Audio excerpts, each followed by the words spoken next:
Cumprimento a todos os meus irmãos com a paz de Jesus.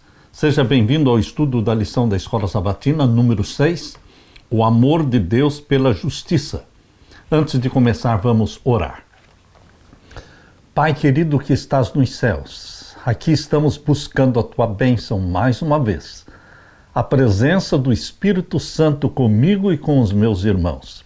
Ao abrirmos a Tua palavra, derrama sobre nós esta bênção, iluminando a nossa mente.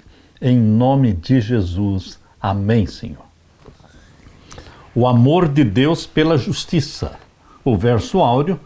Mas aquele que se gloria, glorie-se nisto, em me conhecer e saber que eu sou o Senhor e faço misericórdia, juízo e justiça na terra, porque destas coisas me agrado, diz o Senhor. Jeremias 9, 24. O amor de Deus pela justiça. No antigo Oriente Próximo, os deuses das nações não apenas eram inconstantes, imorais e imprevisíveis, mas também os deuses pagãos ordenavam atrocidades, como o sacrifício de crianças.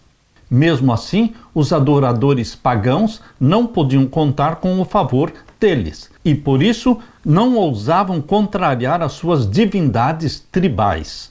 De acordo com Deuteronômio 32, 17, eu peço que você abra sua Bíblia em Deuteronômio capítulo 32 e vamos ver o verso 17. Sacrifícios ofereceram aos diabos, de acordo com este verso, Deuteronômio 32, 17, quem estava por trás desses deuses eram demônios, e suas formas de culto eram propícias à exploração, deixando o povo em profundas trevas espirituais e morais. O Deus da Bíblia é muito diferente. Nada se compara com essas forças demoníacas. Yahvé, YHWH, é perfeitamente bom. O seu caráter é bom, é imutável. É somente por causa da constante bondade de Deus que podemos ter esperança, tanto agora quanto na eternidade. Em contraste absoluto com os falsos deuses do mundo antigo e mesmo com os deuses modernos de hoje, Yahvé se preocupa profundamente com o mal, com o sofrimento e com a injustiça e a opressão, e condena essas realidades de forma constante e explícita. E o que é mais importante, um dia Deus porá fim em tudo isso, porque Ele sonha para você e para mim um novo céu, uma nova terra. Aleluia! Na parte de domingo, amor e justiça. Na Bíblia, o amor e a justiça andam sempre de mãos dadas. O verdadeiro amor requer justiça, e a verdadeira justiça só pode ser regida pelo amor e executada por meio do amor. Não estamos acostumados a pensar nesses dois conceitos juntos, mas isso ocorre apenas porque tanto o amor quanto a justiça foram grandemente distorcidos pela humanidade. Abra sua Bíblia agora no Salmo 33. Salmo 33 e o verso 5. Leia comigo. Ele, falando de Deus, ama a justiça e o juízo. A terra está cheia da bondade do Senhor. A terra está repleta da bondade do Senhor. E Deus ama a justiça e ama também o juízo. Leia também Isaías 61. Isaías 61, vamos ver o verso 8. Leia comigo. Porque eu, o Senhor, amo o juízo e aborreço a iniquidade. Amo o juízo e aborreço a iniquidade. E também Jeremias, capítulo 9, e o verso 24. Mas o que se gloriar, glorie-se nisto, em me conhecer e saber que eu sou o Senhor, que faço beneficência, juízo e justiça na terra, porque destas coisas me agrado, diz o Senhor. Este é um lindo verso. Jeremias, capítulo 9, e o verso 24. Deus faz beneficência, juízo e justiça na terra, e é destas coisas que ele se agrada. Abra também a sua Bíblia em Salmos 85, 10.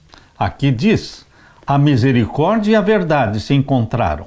A justiça e a paz se beijaram.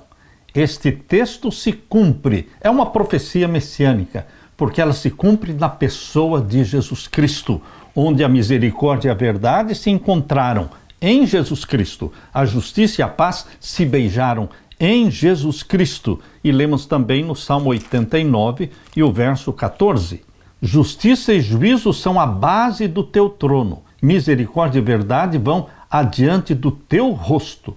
Justiça e juízo são a base, o fundamento do trono de Deus. Deus ama a justiça. O amor e a justiça de Deus andam juntos. E Ele está comprometido com o estabelecimento da retidão e da justiça no mundo.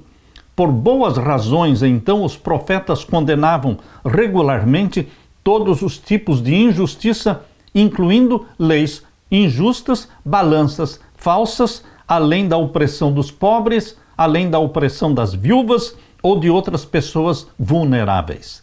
Embora as pessoas cometam muitos erros e injustiças, Deus exerce constantemente misericórdia, juízo e justiça na terra. Consequentemente, em toda a Bíblia, aqueles que eram fiéis a Deus aguardavam ansiosamente pelo juízo divino, como um evento extremamente positivo, porque traria punição contra os malfeitores e opressores, e ao mesmo tempo em que proporcionariam justiça e libertação para as vítimas da injustiça e da opressão. De fato, a retidão e a justiça são o próprio fundamento do governo de Deus.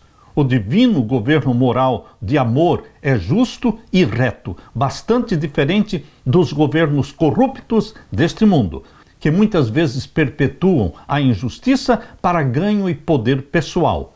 Em Jesus, a graça e a verdade se encontraram, a justiça e a paz se beijaram. Salmos 85:10. E Deus deixa claro o que Ele espera de nós. Ele já mostrou a você o que é bom. E o que o Senhor pede de você? Que pratique a justiça, ame a misericórdia e ande humildemente com o seu Deus. Isso é o que está em Miqueias 6:8. Entre todos os aspectos que podemos refletir do caráter de Deus, um dos mais importantes é o amor junto com a justiça e a misericórdia que dele decorrem. Amor e justiça estão de mãos dadas. Porque Deus é amor, Deus é justiça. E Deus quer que isto se reflita em você também, em mim. Nós precisamos ser amor e justiça, porque os filhos se assemelham e refletem o amor e a justiça do Pai. Aleluia! Na parte de segunda-feira, Deus é totalmente bom e justo. Deus é totalmente, não parcialmente bom e justo. Ele é plenamente bom e justo. Deus não só afirma amar a justiça e chama as pessoas para amá-la e praticá-la, mas ele também exemplifica de maneira perfeita e inabalável essa característica. As Escrituras ensinam que Deus é inteiramente santo, fiel, justo e amoroso. Ele sempre age de maneira amorosa, justa e reta, nunca fazendo nada errado. Leia também Deuteronômio 32 e o verso 4. Aqui diz: Ele é a rocha cuja obra é perfeita, porque todos os seus caminhos juízo são. Deus é a verdade e não há nele injustiça. Justo e reto é. Ele é a rocha, a nossa segurança e fortaleza. Em Salmos 92, o verso 15, aqui lemos: para anunciarem que o Senhor é reto, Ele é a minha rocha e nele não há injustiça. Deus é amoroso, nele não existe injustiça. O Senhor não comete injustiça manhã após manhã. Ele traz o seu juízo à luz, não falha, nunca. Observe o contraste direto entre o caráter de Deus e o daqueles que amam a injustiça. Deus sabe o que é melhor para todos. Deus deseja o melhor para todos e age continuamente para alcançar o melhor resultado para todos. Em Salmos 9 e o verso 7, aqui você pode ler comigo.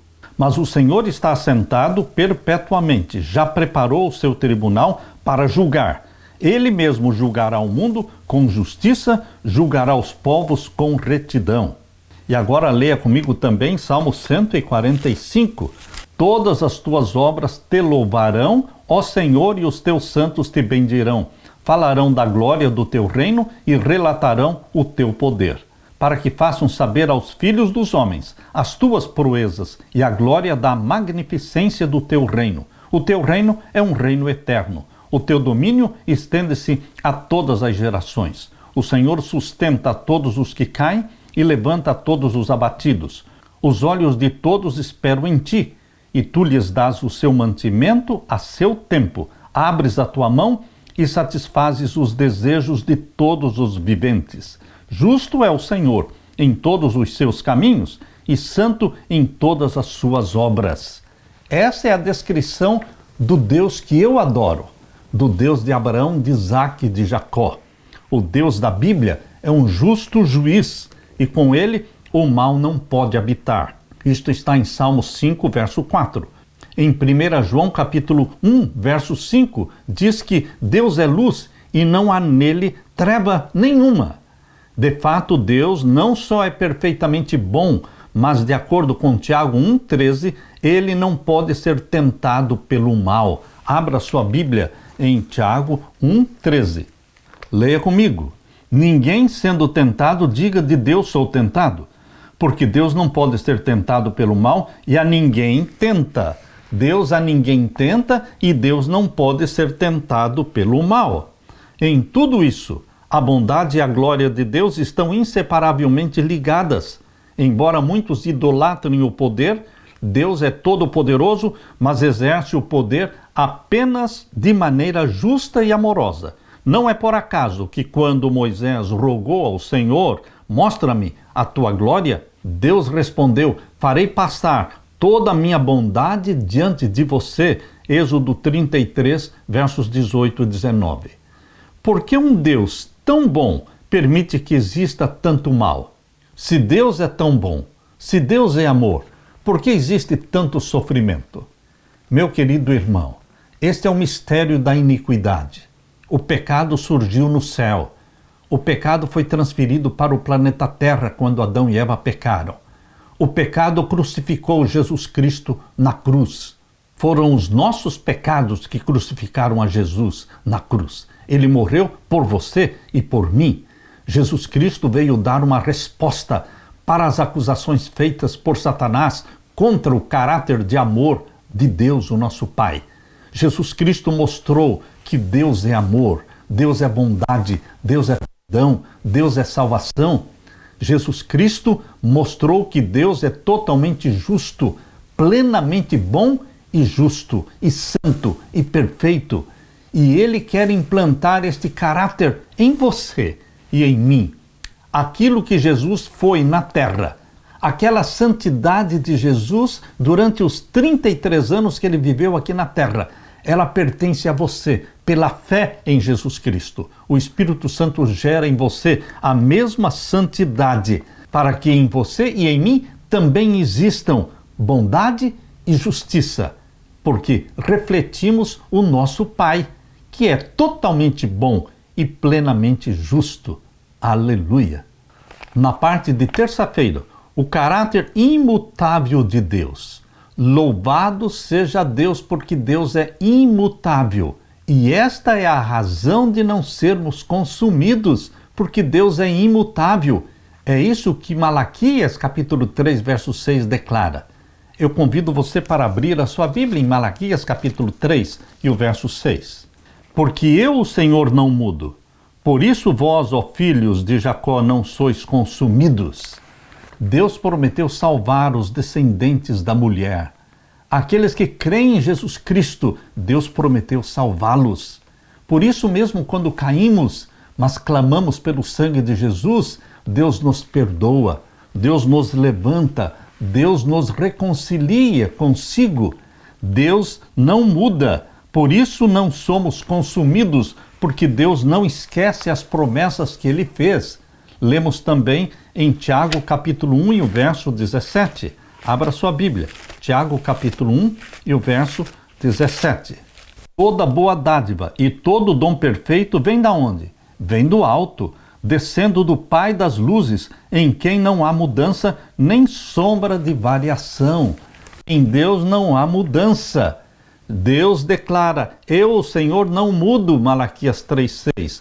Embora alguns entendam que isso significa que Deus não muda em nenhum aspecto, o restante do verso e seu contexto imediato mostram que a imutabilidade de Deus afirmada aqui é a sua imutabilidade moral. O restante do verso indica que Deus pode mudar em termos de relacionamento, pois ele diz: por isso vocês, filhos de Jacó, não foram destruídos. E no verso seguinte, o Senhor diz ao povo: voltem para mim e eu voltarei para vocês. Malaquias 3:7. Deus se envolve nos altos e baixos do relacionamento da criação com ele. Mas apesar dessas oscilações e de todas as situações que as acompanham, o caráter de Deus permanece constante.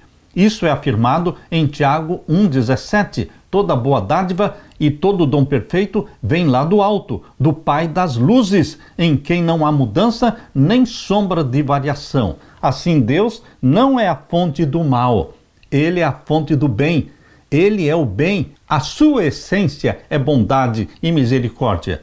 Nesse e em outros textos, as Escrituras ensinam repetidas vezes que o caráter de Deus é imutável.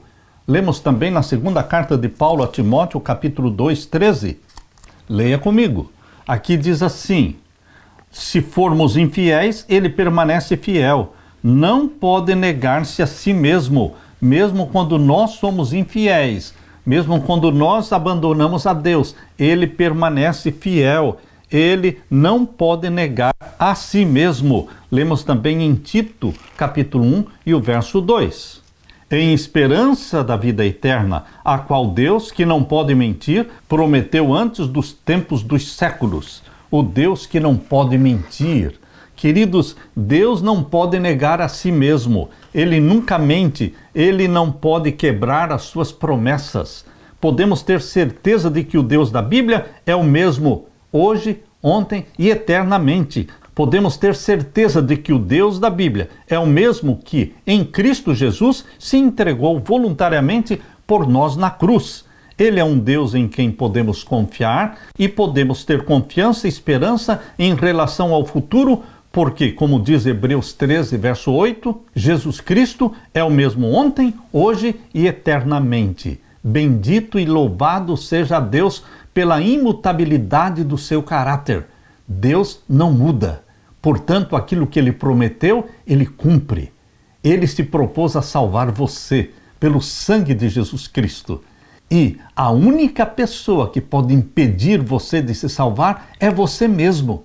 Porque Deus quer salvar-nos, mas Deus respeita o nosso livre-arbítrio. Nós precisamos querer, nós precisamos aceitar a proposta de salvação que Deus nos faz através de Jesus Cristo.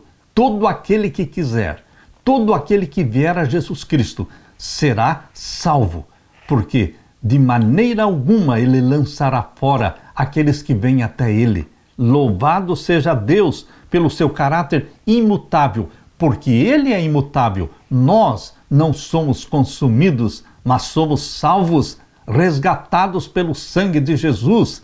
Aleluia! Na parte de quarta-feira, um Deus que se arrepende. Um Deus que se arrepende. Deus se arrepende quando nós mudamos em nosso relacionamento com Deus. Quando nós que estamos na prática do pecado, nos arrependemos, então Deus se arrepende do mal que ele prometeu fazer. Isso nós vemos claramente na vida dos ninivitas. Os habitantes de Nínive eram ímpios, profanos. E Deus se propôs a destruir aquela cidade, aquele povo. E Jonas foi até Nínive para pregar a destruição de Nínive. Porém, eles se arrependeram, eles se humilharam. Todas as pessoas, até mesmo o rei de Nínive, se arrependeu. Então Deus não os destruiu. Nesta experiência de Nínive está provado, está mostrado de que o arrependimento de Deus se deve ao nosso arrependimento, a nossa mudança de conduta, de comportamento. O caráter de Deus não muda. No entanto, alguns versos da Bíblia dizem que ele muda de ideia, pelo menos no contexto humano. Isso envolve o reconhecimento de que nós pecamos. Como então vários textos bíblicos retratam Deus como alguém que muda de ideia? Sim, ele muda de ideia quando nós também mudamos de ideia. Abra sua Bíblia e vamos ler em Êxodo 32 e o verso 14. Leia comigo. Então o Senhor se arrependeu do mal que dissera que havia de fazer para o seu povo. O povo se arrependeu, o povo se humilhou. Leia também Jeremias capítulo 18, vamos ver os versos 4 até o verso 10. Aqui diz: como o vaso que ele fazia de barro se quebrou na mão do oleiro, tornou a fazer dele outro vaso, conforme o que pareceu bem aos seus olhos fazer. Então veio a mim a palavra do Senhor, dizendo: não poderei eu fazer de vós como fez este oleiro, ó casa de Israel? Diz o Senhor: eis que, como barro na mão do oleiro, assim sois vós na minha mão, ó casa de Israel. No momento em que falar contra uma nação e contra um reino, para arrancar e para derribar e para destruir, se a tal nação contra a qual falar se converter da sua maldade, também eu me arrependerei do mal que pensava lhe fazer. Está muito claro aqui em Jeremias capítulo 18 e o verso 8. Se a nação se arrepender, se a nação se converter da sua maldade, também eu me arrependerei. Ou seja, eu vou mudar de ideia sobre o mal que pensava fazer. E no momento em que falar de uma gente e de um reino para edificar e para plantar, se ela fizer o mal diante dos meus olhos, não dando ouvidos à minha voz, então me arrependerei do bem que tinha dito que faria. Este texto de Jeremias explica muito bem a mudança de ideia de Deus em resultado da nossa confissão, em resultado do nosso arrependimento. Deus muda de ideia quanto ao juízo em resposta ao arrependimento ou à intercessão das pessoas. Deus promete que se o povo se converter da maldade, ele deixará de enviar o juízo que havia planejado. O fato de Deus deixar de trazer juízo em resposta ao arrependimento humano é um tema frequente na Bíblia. Em que sentido Deus não muda de ideia? Em que sentido Deus é imutável? Números capítulo 23 e o verso 19. Leia comigo. Deus não é homem para que minta, nem filho do homem para que se arrependa. Porventura diria ele e não o faria, ou falaria e não o confirmaria? Quando Deus promete uma bênção, ele não muda. Porém, quando ele promete destruir e a pessoa se arrepende e se humilha, então ele muda de ideia. Por quê? Houve arrependimento, como no caso dos ninivitas. Lemos também no primeiro livro de Samuel, capítulo 15. Primeiro livro de Samuel, capítulo 15, vamos ver o verso 29. E também aquele que é a força de Israel não mente, nem se arrepende, porquanto não é um homem para que se arrependa. A Bíblia declara que Deus não é homem para que mude de ideia. 1 Samuel 15, 29. E que ele não é homem para que minta, nem filho do homem para que mude de ideia. Será que tendo ele prometido não o fará? Ou tendo falado não o cumprirá? Números 23, 19. O termo traduzido como mudar de ideia também pode ser traduzido como arrepender-se. Levando em consideração outras passagens, esses textos não podem ser interpretados como significando que o Senhor não muda de ideia de forma alguma, mas transmitem a verdade de que ele não muda de ideia nem se arrepende como os seres humanos o fazem. Nós nos arrependemos de coisas erradas. Nós nos arrependemos de caminhos errados, mas Deus não erra. Deus cumpre as suas promessas e, embora possa voltar atrás diante do arrependimento humano, ele sempre faz isso de acordo com a sua bondade e a sua palavra. Deus muda de ideia sobre o juízo em resposta ao arrependimento, porque o seu caráter é bom e é amoroso. Prova disso é a experiência de Jonas na cidade de Nínive, porque a pregação de Jonas, a mensagem que Deus mandou Jonas pregar, não era somente a destruição de Nínive, mas era um chamado para o arrependimento. Meu querido irmão, o chamado de Deus para o arrependimento é para que não venha a destruição. Quando os escritores bíblicos relatam que Deus mudou de ideia, o que eles querem dizer? Porque houve arrependimento, porque houve confissão dos pecados, houve reconciliação com Deus, e então os juízos destrutivos não ocorreram. Até mesmo o arrependimento de Deus mencionado na Bíblia é uma revelação do seu amor, da sua bondade. Mesmo quando ele promete destruição, se houver arrependimento, não haverá destruição, porque o amor e a misericórdia prevalecem sobre as intenções de Deus. O amor e a misericórdia de Deus prevalecem sempre. Quando há arrependimento, Deus se regozija, porque era exatamente isso que Deus estava esperando. Arrependimento, reconciliação, porque Ele é amor. Aleluia! Na parte de quinta-feira, apegue-se ao amor e à justiça. Apegar-se ao amor e à justiça é o mesmo que nos apegarmos a Deus. O padrão de amor e de justiça que foi colocado diante de você, meu irmão, minha irmã, esse padrão e modelo para ser imitado é Jesus Cristo. Em Jesus Cristo você vê o amor e a justiça juntos. As Escrituras ensinam que o Senhor é Deus. Ele é o Deus fiel que guarda a aliança e a misericórdia até 1000 gerações aos que o amam e cumprem os seus mandamentos. Deuteronômio 7, verso 9.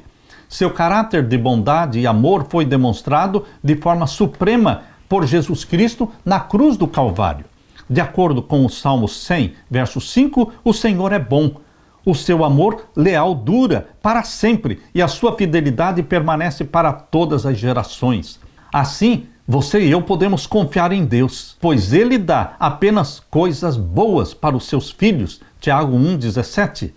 Na verdade, Deus concede coisas boas até mesmo para aqueles que se posicionam como seus inimigos. Abra sua Bíblia e leia comigo agora Mateus capítulo 5. Mateus capítulo 5, vamos ver então os versos 43 a 48. Ouvistes que foi dito, amarás ao teu próximo e aborrecerás o teu inimigo? Eu, porém, vos digo, Jesus falando, amai a vossos inimigos, bendizei os que vos maldizem, fazei bem aos que vos odeiam e orai pelos que vos maltratam e vos perseguem.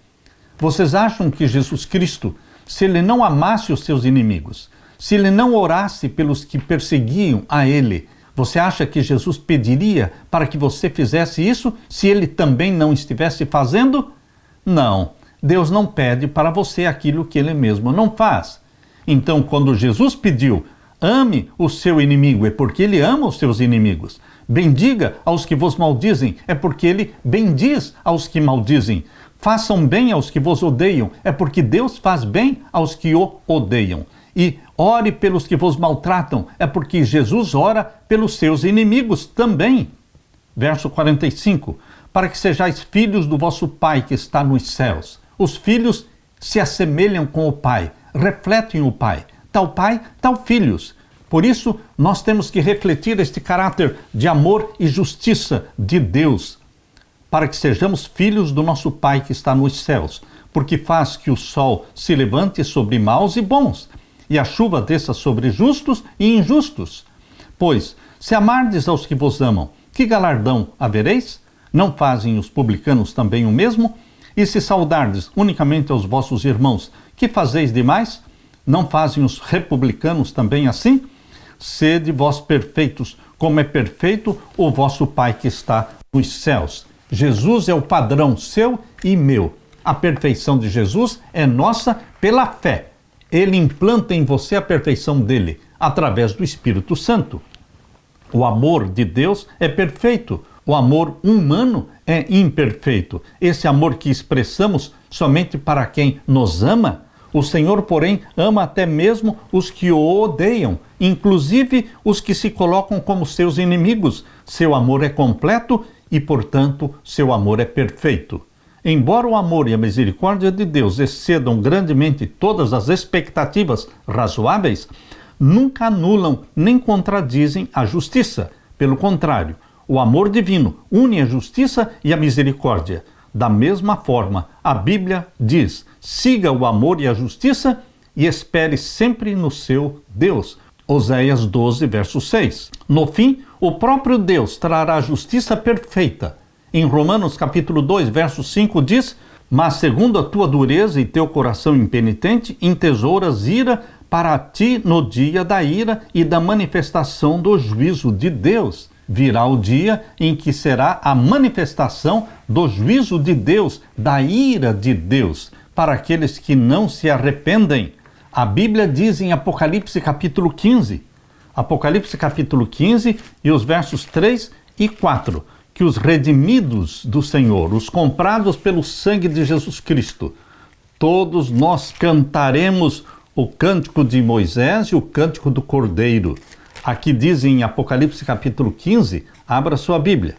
Leia comigo, verso 2 em diante. E vi um como mar de vidro misturado com fogo, e também os que saíram vitoriosos da besta e da sua imagem, do seu sinal e do número do seu nome, que estavam junto ao mar de vidro e tinham as harpas de Deus.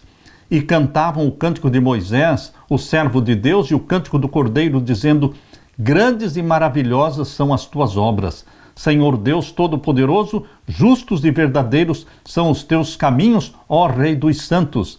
Quem te não temerá, ó Senhor, e não magnificará o teu nome? Porque só tu és santo. Por isso todas as nações virão e se prostrarão diante de ti, porque os teus juízos são manifestos. Este é um cântico que você e eu vamos cantar no céu, chamado o Cântico de Moisés e também o Cântico do Cordeiro. Meu querido irmão, nós lemos também este cântico de louvor e de júbilo em Apocalipse capítulo 19. Leia comigo, Apocalipse 19, o verso 1 e o verso 2. E depois destas coisas ouvi no céu como que uma grande voz de uma grande multidão que dizia: Aleluia! Salvação e glória e honra e poder pertencem ao Senhor nosso Deus.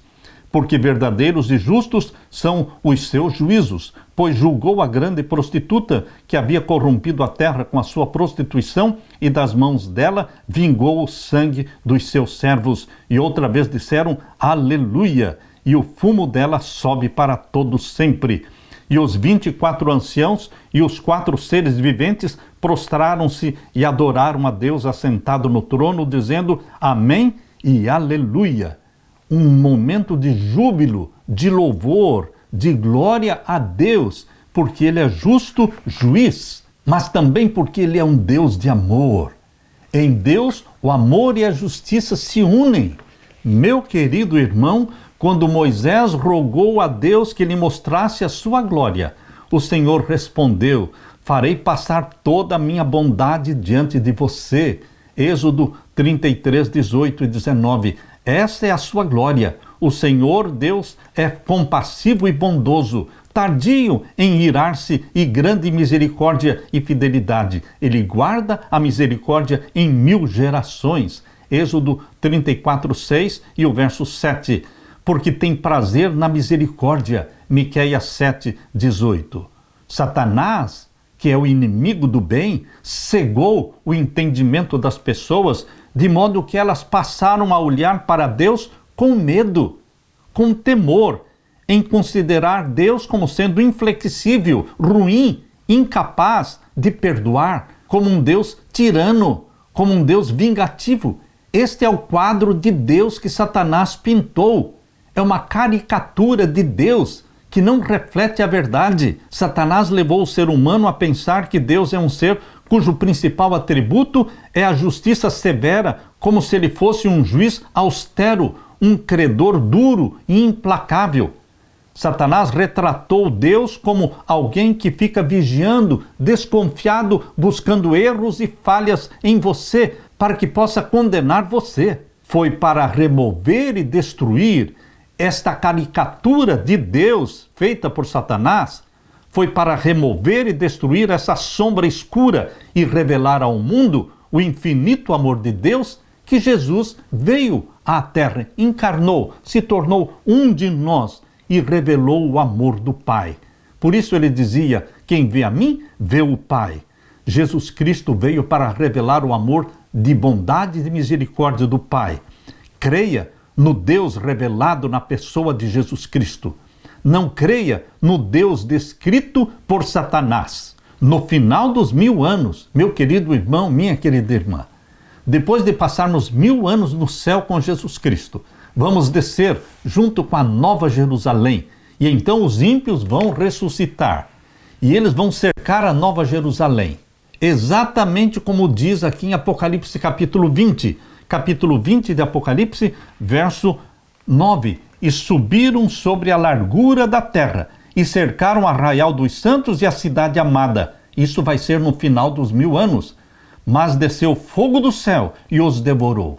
Mas antes de descer fogo do céu, e antes de Satanás e todos os demônios e todos os ímpios serem queimados, eles vão reconhecer a bondade, a fidelidade, a justiça e o amor de Deus. No livro Grande Conflito, na página 670 diz: Satanás vê que a sua rebelião voluntária o inabilitou para o céu. Ele mesmo se desqualificou para o céu. Adestrou suas faculdades para guerrear contra Deus. A pureza e a harmonia e a paz do céu ser-lhe-iam suprema tortura. Suas acusações contra a misericórdia e justiça de Deus silenciaram agora. Isso no final dos 1000 anos. A exprobração que se esforçou por lançar sobre Jeová repousa inteiramente sobre ele. Tudo o que ele dizia que Deus era, na realidade, ele, Satanás, era. E no Grande Conflito, página 670, diz: e agora Satanás se curva e confessa a justiça da sua sentença, dizendo: justo é o Senhor. Mesmo Satanás vai reconhecer a justiça de Deus. Meu querido irmão, este é o nosso Deus a quem aguardamos. Em Apocalipse capítulo 15, verso 4 diz: quem não te temerá, ó Senhor? Quem não magnificará o teu nome? Porque só tu és santo. Por isso todas as nações virão e se prostrarão diante de ti, porque os teus juízos são manifestos. Meu querido irmão, este cântico de Moisés e do Cordeiro, você e eu também vamos cantar lá no céu, porque nós somos um reflexo deste Deus, deste Pai, que é amor e justiça. E nós todos diremos, como diz em Isaías 25, verso 1, ó Senhor, tu és o meu Deus, eu te exaltarei e louvarei o teu nome, porque tens feito maravilhas e tens executado os teus conselhos antigos, fiéis e verdadeiros. Aleluia! E então a nossa boca vai se encher ao proferirmos as palavras que estão em Isaías 25, verso 9. E naquele dia se dirá, você e eu diremos, eis que este é o nosso Deus, a quem aguardávamos, e ele nos salvará.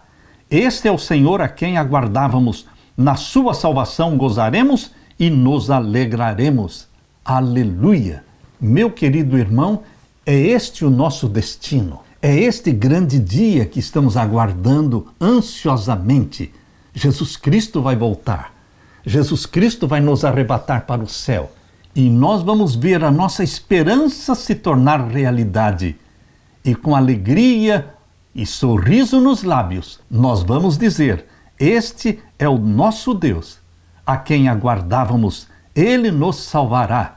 Ele é o Senhor a quem aguardávamos, na sua salvação gozaremos e nos alegraremos para todos sempre. Aleluia, aleluia. Deixe-me orar com você. Pai querido que estás nos céus, obrigado, porque o teu caráter de amor e de justiça está sendo implantado pelo Espírito Santo em mim e em meus irmãos. Derrama sobre nós o Espírito Santo, para que possamos, naquele grande dia, expressar estas palavras de louvor e de regozijo de Isaías 25, verso 9. Este é o nosso Deus, a quem aguardávamos. Aleluia! Volte logo, querido Jesus, pois é confiando nos teus méritos que pedimos. Amém, Senhor. Amém. Deixo com você, meu irmão, minha irmã, a paz de Jesus. Amém.